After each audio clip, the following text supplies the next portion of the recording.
Purely pampagood vibes lang ito mga bossing ha. Wala tayong pinupuntiryang pangkat o tao.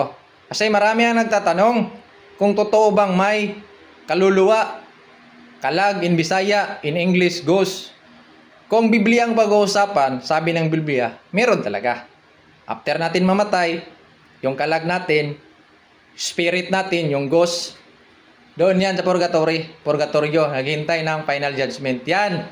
Pero in realidad, wala pang tao ang nagbibigay pruweba, nagbibigay katuturan na may kalag, may kaluluwa siyang nakikita na palaboy-laboy dyan.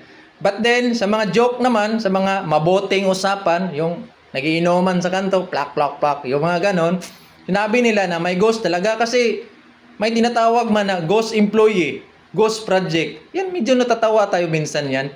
Pero, i-differentiate natin yan para clear. Ano ba yung dalawa? Anyway, ghost project tayo mauna. Ito yung project na sinasabi na meron daw. Pero in actual, in reality, wala. Yan. Pati kaluluwa ng proyekto, hindi mo makita. Yan. Ang isa naman, yung ghost employee. Ito rin yung, kunyari, tao na nagtatrabaho or employee. Pero hindi mo makita sa totoong buhay.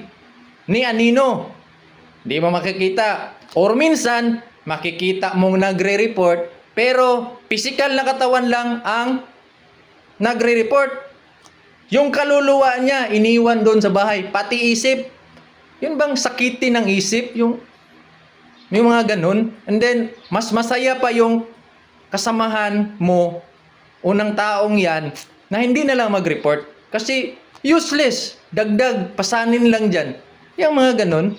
So, bahala na kayo kung ano ang opinion niyo sa ghost, mga ghost na yan. Basta ang sa akin, I'm just making this for entertainment, for good vibes. Yeah! Magpakasaya tayo!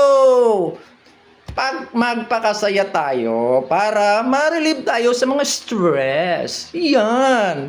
Sekreto ng mga matso.